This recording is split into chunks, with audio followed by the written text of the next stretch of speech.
ఎమ్మెల్యేలు కావాలి, ముఖ్యమంత్రులు కావాలనే కోరిక దాని ద్వారా బయటకు వచ్చేసి ఆ తర్వాత 2014 వచ్చేటప్పటికి రాష్ట్ర విభజన మళ్ళా జరిగింది.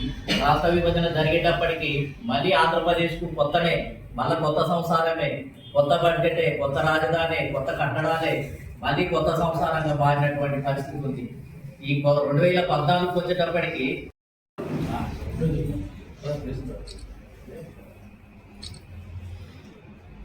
అంటే ఈ ఆంధ్రప్రదేశ్లో మేము కూడా ఎమ్మెల్యేలు కావాలి, ఎంపీలు కావాలనే కోరిక కొత్త వర్గాల్లో కూడా ఉంది. దానికి చిహ్నమే బహుజన్ సమాజ్ పార్టీ లాంటి పార్టీ ఒక రివోల్ట్ ఇవ్వడానికి కారణమైంది.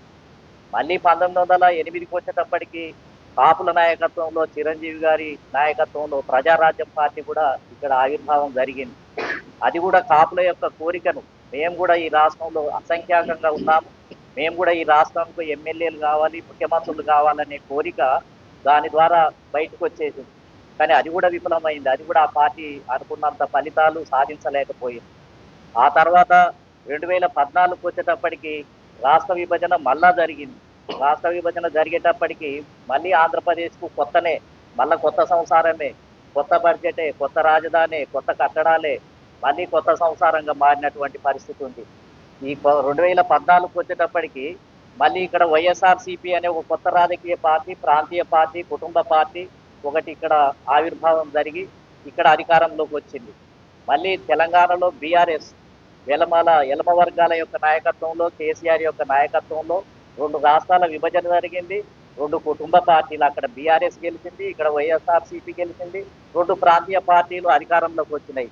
ఫలితంగా మొత్తం ఏంటంటే 2 రాష్ట్రాలు, తెలుగు రాష్ట్రాలు మళ్ళీ ఒక కొత్త ఐడెంటిటీని, కొత్త సామాజిక వర్గాల యొక్క పోలరైజేషన్ జరిగింది. ఆ విధంగా రాష్ట్రమంతా కూడా ఎప్పుడు స్థిరంగా లేకుండా, ఎప్పుడు చిన్నాభిన్నము, కొత్త వర్గాలు, కొత్త కుటుంబాలు, కొత్త అగ్రకులాల నాయకులు, వీళ్ళంతా కూడా ఈ రాష్ట్రాన్ని అతలాకుతలం చేసి స్థిరంగా లేనటువంటి పరిస్థితి ఉంది. మరి ఇటువంటి పరిస్థితుల్లో ఇంత జరిగినా అధికారం 2-3 వర్గాల చేతుల్లోకి వచ్చి ఆగిపోతున్నాయి. శూద్ర అగ్రకులాలైనటువంటి 2-3 కులాల చేతుల్లోనే మార్పిడి జరుగుతుంది. బీసీ కులాలు అసంఖ్యాకంగా ఉన్నారు. మరి ఈ నేలలో పుట్టినటువంటి వాళ్లకు ముఖ్యమంత్రి అయ్యే అవకాశం ఒక్కసారి కూడా రాలేదు. అదేవిధంగా కాపులు ఉన్నారు, ఇతర వర్గాలు ఉన్నారు, ముస్లిం సమాజం ఉంది, ఎస్టీ సమాజం ఉంది. మహిళలకు అసలు సరైన ప్రాతినిధ్యమే లేదు. ఎమ్మెల్యే సీట్లు ఏ ప్రాంతీయ పార్టీ వచ్చినా, ఏ కుటుంబ పార్టీ వచ్చినా మహిళలకు అక్కడోటి ఇక్కడోటి ఇస్తున్నా తప్ప వాళ్ళ జనాభాకు తగ్గట్టుగా లేనటువంటి పరిస్థితి ఉంది. కాబట్టి దీన్ని అంతా కూడా ప్రజాస్వామికీకరణ చేయాల్సినటువంటి అవసరం ఉంది. అన్ని వర్గాలకు, అన్ని కులాలకు, ఇలా అగ్రకులాలని లేదు, పేద కులాలని లేదు, జనాభా ప్రాతిపదికన అన్ని వర్గాలకు కూడా ఈరోజు ఎమ్మెల్యే టికెట్లు, ఎంపీ టికెట్లు, నామినేటెడ్ పదవులు, బడ్జెట్ ఇవన్నీ కూడా కేటాయిస్తేనే అది ఆరోగ్యకరమైనటువంటి వ్యవస్థగా, రాజకీయ వ్యవస్థగా మారడానికి అవకాశం ఉంటుంది. కాబట్టి దాన్ని సాధించడం కోసమే ఇవాళ మొత్తం అన్ని పార్టీలు, సంఘాలతోటి చర్చిస్తున్నాం. జనవరి 24వ తేదీ నుంచి రాష్ట్రంలో ప్రజాస్వామ్య విస్తరణ జరగాలి. అంటే 2-3 కులాల చేతుల్లో ఉన్నటువంటి అధికారాన్ని ఇతర కులాలకు కూడా పంపిణీ చేయాలి, వికేంద్రీకరణ చేయాలి. ఎమ్మెల్యే టికెట్లు కూడా పంపిణీ చెప్పడం లేదు. కనీసం ఓటు ద్వారానన్నా ఇప్పుడు యువతకు ఏంటంటే ఓటు ద్వారా తమ తల్లిదండ్రులను, బంధువులను ఓటు విప్లవం తీసుకురావాలని ఒక కొత్త విప్లవాన్ని మేము ప్రారంభిస్తున్నాం. సీట్ల వర్గీకరణే జరగాలి. ఎమ్మెల్యే, ఎంపీ స్థానాలలో వర్గీకరణ జరగాలి. ఏ కులం జనాభా ప్రకారం వాళ్ళకు పంపిణీ జరగాలి. అదే కొత్త విప్లవం. ఆ విప్లవానికే ఇవాళ మేమందరం కూడా ఏంటంటే ఇవాళ ఈ విజయవాడ పట్టణంలో, అమరావతి పట్టణంలో మొత్తం ఒక ప్రణాళిక రూపొందిస్తున్నాం. తాడపల్లి అంటేనే ఇవాళ గుండెకాయ, మొత్తం ఈ ఆంధ్రప్రదేశ్ రాష్ట్రానికే ఒక కొత్త గుండెకాయగా, ఒక ప్రాంతంగా మారింది. దాన్ని వేదిక చేసుకుని త్వరలోనే అన్ని సంఘాలు, అన్ని ప్రాంతాలతోటి మేమేమి ఇతర వర్గాలకు వ్యతిరేకం కాదు. అగ్రకులాల జనాభా ప్రకారం వాళ్ళు ఎమ్మెల్యేలు కానివ్వమనండి, ఒకసారి ముఖ్యమంత్రులు కానివ్వండి, 2 సార్లన్నా కానివ్వండి. కానీ ఏదో ఒక రోజు బీసీలకు, ఎస్సీలకు అవకాశం ఇవ్వాలి కదా. ఇది గొడ్డుపోయిందా? ఇంతమంది చదువుకుంటున్నారు, ఇంత అభివృద్ధి చెందింది, ఇంత కంప్యూటరైజ్డ్ అయింది, ఇంత సాంకేతిక పరిజ్ఞానం ఉంది. ఈ కాలంలో కూడా యావత్తు ప్రజలను మేము దూరంగానే ఉంచుతాము, వాళ్ళు బానిసలుగా ఉండాలి, వాళ్ళు ముఖ్యమంత్రులు కావద్దు అనేది ఏం ప్రజాస్వామ్యం? కాబట్టి దీన్ని అంతం చేయాల్సినటువంటి అవసరం ఉంది. ఇదివరకైతే పుచ్చలపల్లి సుందరయ్య గారు, అదేవిధంగా కోటిరెడ్డి గారు, కట్టమంచి రామలింగారెడ్డి గారు, తిరుపరనేని రామస్వామి చౌదరి ఇలాంటి అభ్యుదయవాదులను చూసాము. ఒకప్పుడు చాలా మంది అందరికీ చంద్ర పుల్లారెడ్డి, మాకినేని బసపున్నయ్య, అదేవిధంగా చంద్ర రాజేశ్వరరావు చాలా ఇల్లు వాకిలి సంసారాలు అన్ని వదిలేసి దానం చేశారు వాళ్ళు ప్రజల కోసం. చాలా వికేంద్రీకరణకు సిద్ధపడ్డారు వాళ్ళు. అలాంటి నాయకులే కనిపిస్తలేరు. అంత మాకే కావాలి, మా కుటుంబానికే కావాలి, మా కులానికే కావాలి, మా వర్గానికే కావాలనే నాయకులను చూస్తున్నాం. ఇప్పుడు వికేంద్రీకరణ లేనే లేదు. కాబట్టి అలాంటి నాయకత్వం యొక్క వారసత్వం ఇప్పుడు అగ్రకులాల నుంచి రావాలని కోరుకుంటున్నాం. కానీ ఎవరు ముందుకు రావటం లేదు. ఇదివరకు రెడ్డి సమాజంలో, అదేవిధంగా కమ్మ సమాజంలో విప్లవకారులు పుట్టారు. వాళ్ళంతా అందరి గురించి మాట్లాడారు. ఎన్జి రంగ లాంటి వ్యక్తి రైతు కూలి సంఘాన్ని పెట్టిన చరిత్ర ఉంది. కూలీల గురించి కూలీ సంఘాన్ని పెట్టాడు అతను. అంత విప్లవకరంగా ముందుకు వచ్చిన నాయకులను చూసాం. ఇప్పుడు అంత కరడు కట్టుకొని పోయి నాకేమొస్తుంది, నా కుటుంబానికి ఏమొస్తుంది, నా వర్గానికి ఏమొస్తుంది, నా తర్వాత నా కొడుక, ఇదేం ఆలోచన అండి? ఇది ప్రజాస్వామ్యాన్ని కుటుంబం వరకు పరిమితం చేయటం ఏంటిది? కాబట్టి ఈ కులాల్లో ఆ విధమైనటువంటి విప్లవకారులు పుడితే కొంత మాకు వెసులుబాటు కలుగుతుంది అనేది మేము ఎదురు చూస్తున్నాం. కానీ అగ్ర కులాల నుంచి అలాంటి విశాల హృదయం కలిగినటువంటి నాయకత్వమే రానటువంటి పరిస్థితి ఉంది.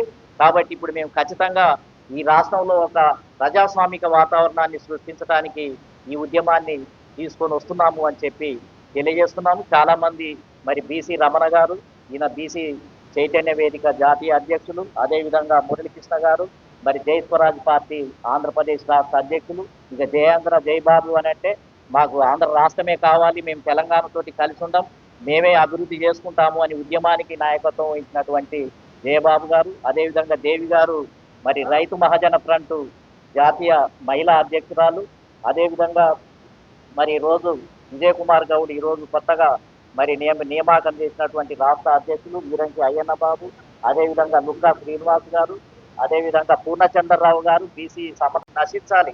ఇక కుటుంబ పార్టీ ఎప్పుడు ఉంటే ఆ కుటుంబం నుంచే, ఆ పార్టీ నుంచే వైఎస్ఆర్సీపీ ఒక కుటుంబము లేకపోతే ఒక ప్రాంతీయ పార్టీ. ఇంకా ఎన్నిసార్లు గెలిచినా ఆ కుటుంబం నుంచే ముఖ్యమంత్రి అవుతారు తప్ప ఒక బీసీ అయ్యే అవకాశం లేదు, ఎస్సీ అయ్యే అవకాశం లేదు, కాపులు అయ్యే అవకాశం లేదు. ఇంకొక పార్టీ ప్రాంతీయ పార్టీ ఉంది, ఆ పార్టీ గెలిచినా మళ్ళీ ఆ పార్టీ నుంచే ముఖ్యమంత్రులు అవుతారు తప్ప వాళ్ళ కుటుంబ సభ్యులే అవుతారు తప్ప ఇంకా బీసీ అయ్యే అవకాశం లేదు, ఎస్సీ అయ్యే అవకాశం లేదు, ఇతర వర్గాలకు దక్కే అవకాశం లేదు. మరి ఇది ఏ రకంగా ప్రజాస్వామ్యము? ప్రపంచంలో ఏమో భారతదేశము పెద్ద ప్రజాస్వామిక దేశము అని చెప్పుకుంటున్నాము. ఇక్కడేమో కొన్ని కుటుంబాలు, కొన్ని వర్గాలు, 2-3 కులాలే పరిపాలిస్తున్నాయి. మిగిలిన వాళ్ళంతా ప్రేక్షకులుగా జీవిస్తున్నాము, రాజకీయ బానిసలుగా ఉన్నాము, నోరు తెరిచి అడిగే పరిస్థితి లేదు. మరి ఈక్వాలిటీ ఏ విధంగా వస్తుంది? క్యాస్ట్ సోషలిజం, కులాల సమానత్వం ఏ విధంగా వస్తుంది? దీనికి ఏ రకంగా మార్పు వస్తుంది చెప్పమనండి. ఇప్పుడు అధికారంలో ఉన్న పార్టీలను మేము అడిగేది ఏంటిది అని అంటే, మీరు ప్రజాస్వామ్యము అని మాట్లాడుతున్నారు, సమానత్వము అని మాట్లాడుతున్నారు, మరి మీ వర్గాలే పరిపాలిస్తున్నాయి, మిగిలిన వర్గాలకు స్థానమే లేదు. మీరు ఈక్వాలిటీని ఎట్లా సాధిస్తారో చెప్పమనండి. మీ కుటుంబాలే ముఖ్యమంత్రులు, మీ వారసులే ముఖ్యమంత్రులు, మీ ప్రాంతీయ పార్టీలే మళ్ళీ మళ్ళీ గెలిస్తే వాళ్ళ చుట్టే తిరుగుతూ ఉన్నాయి. మరి ఇక బడుగు బలైన వర్గాలు శాశ్వతంగా బానిసలుగా ఉండటానికేనా, ఓట్లేయడానికే పుట్టారా? ఈ బీసీలు, ఎస్సీలు, ఎస్టీలు అంతా కూడా జెండాలు మోయడానికే పుట్టారా? ఆయా పార్టీలను గెలిపించడానికే పుట్టారా? గొర్రెలు గాయడానికే పుట్టారా? కళ్ళు గీయడానికే పుట్టారా? గడ్డం చేయడానికే పుట్టారా? బట్టలు ఉక్కడానికే పుట్టారా? అంటే వీళ్ళకు పరిపాలించే హక్కు లేదా? ఎమ్మెల్యేలుగా అసెంబ్లీలోకి వెళ్ళే అధికారం లేదా? ఈ నేలలో పుట్టలేదా వీళ్ళు? ఇక్కడి ప్రజలు కారా వీళ్ళు? అంటే ఇక్కడ విస్తారంగా ఉన్నటువంటి ప్రజలకు అధికారాన్ని పంచకుండా ఇక నువ్వు ఇచ్చే ప్రజాస్వామ్యం ఏముంది? ఇక సామాజిక న్యాయం ఏముంది? రాజకీయ న్యాయం ఏముంది? సామాజిక న్యాయం అంటే ఇప్పుడు అందరం రోడ్డు మీద నడుస్తున్నాము, హోటల్లోకి వెళ్తున్నాము, తింటున్నాము, కలుస్తున్నాము, పెళ్లిళ్ళు కూడా ఇంటర్ క్యాస్ట్ అవుతున్నాయి. కానీ రాజకీయ న్యాయం ఎక్కడ ఉంది? అసెంబ్లీలో ప్రవేశమే లేదు కొన్ని కులాలకు. అసెంబ్లీ తలుపులు మూసివేయబడ్డాయి. రజకులకు, నాయ బ్రాహ్మణులకు, కుమ్మర్లకు, కమ్మర్లకు, ఎస్సీలకు.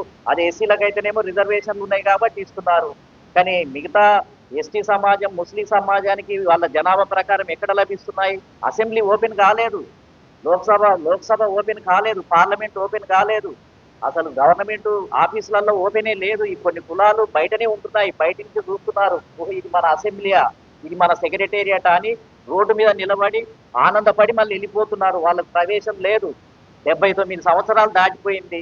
ఇంకా ఎప్పుడు సమానత్వం ఏర్పడుతుంది? కాబట్టి ఎవరో ఒకరు ముందు పడాలి. ఇది ఒక కొత్త విప్లవం తీసుకురావాలి. నేపాల్లో మరి జెన్జీ అనే ఒక విప్లవం వచ్చింది. ఈ రకంగా కొన్ని కులాలు, వర్గాలు అక్కడ పరిపాలిస్తేనే కదా దానికి వ్యతిరేకంగా రివోల్ట్ వచ్చి, విప్లవం వచ్చి దాడులు చేశారు. కానీ భారతీయులు చాలా ఓపికస్తులు కాబట్టి, వీళ్ళు ప్రజాస్వామికవాదులు కాబట్టి భరిస్తున్నారు, అవమానాలను భరిస్తున్నారు, సీట్లు ఇవ్వకపోయినా భరిస్తున్నారు, దూరంగా పెట్టినా భరిస్తున్నారు. మొత్తం ఏంటంటే కాయకష్టం చేసుకొని జీవిస్తున్నారు. కాబట్టి ఈ భరించేది ఎంతో కాలం ఉండదు. ప్రజలలో రివోల్ట్ వస్తుంది. మేము అనేది ఏంటంటే కనీసం ఓటు ద్వారానన్నా రివోల్ట్ రావాలని మేము కోరుకుంటున్నాం.